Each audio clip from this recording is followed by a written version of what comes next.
Army sergeant is convicted of murdering Black Lives Matter protester by shooting him dead during July 2020 riots in wake of George Floyd murder.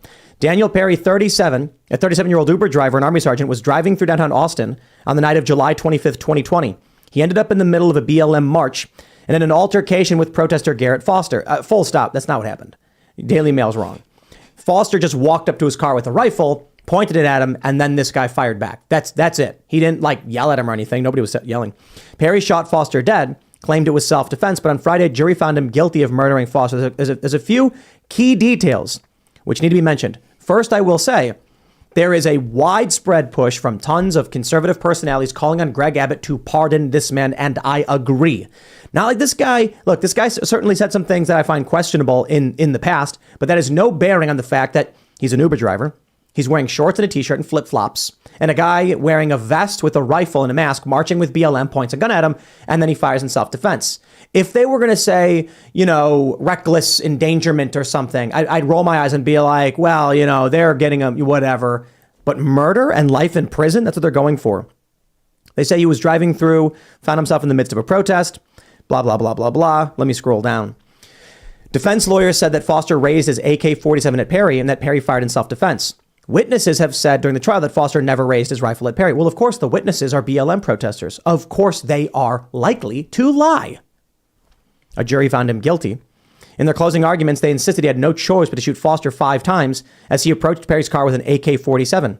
Prosecutors said Perry had plenty of choices, including driving away. Full stop.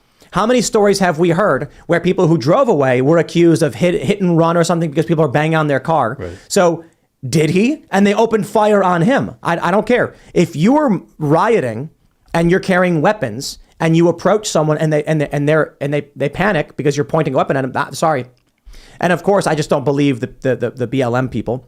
However, they say Perry also said that in Texas, you could get away with shooting them. They mentioned his social media posts. That's probably what got him. You should not say that stuff. Perry's phone showed he was texting a woman shortly before the encounter with Foster. The woman he wanted to meet up with sent him a text asking for money. This is an age-old story about a man who couldn't keep his anger under control. It's not about police. It's not about protest marchers. It is. There's video. I'm not going to play the video. But look, people have a right to keep and bear arms. People have a right to march down the street with those weapons. You don't have a right to be part of a group that has committed several acts of terrorism over the previous days, and then surround someone's vehicle while pointing a rifle at them. That's just that you've crossed the line. And so my response to all this is, it's a horrible story. I wish it didn't happen. It sucks. But how is putting this guy in prison going to solve anything? It's a sensitive story, and I don't have a lot of data on this.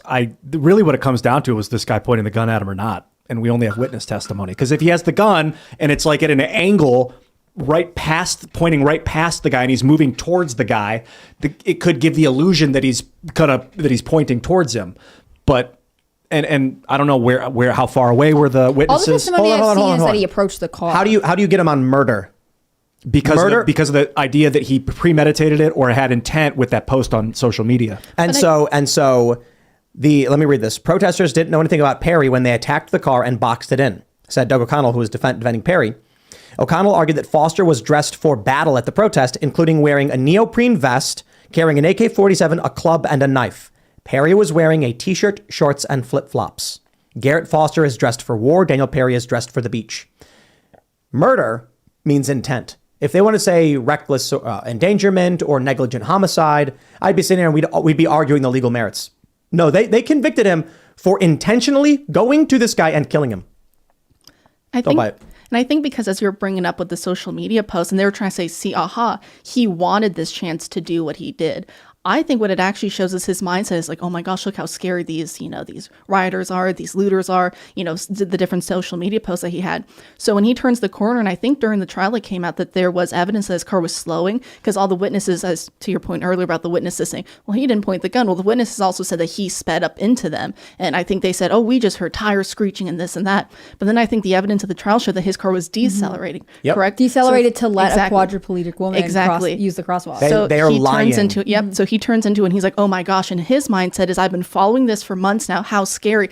I don't want to be the next guy to die. Oh my gosh, a gun's in my face now. I think that more accurately describes why he has those past social media posts rather than what the prosecutors are trying to say is that, oh, he's a bad man looking for a fight.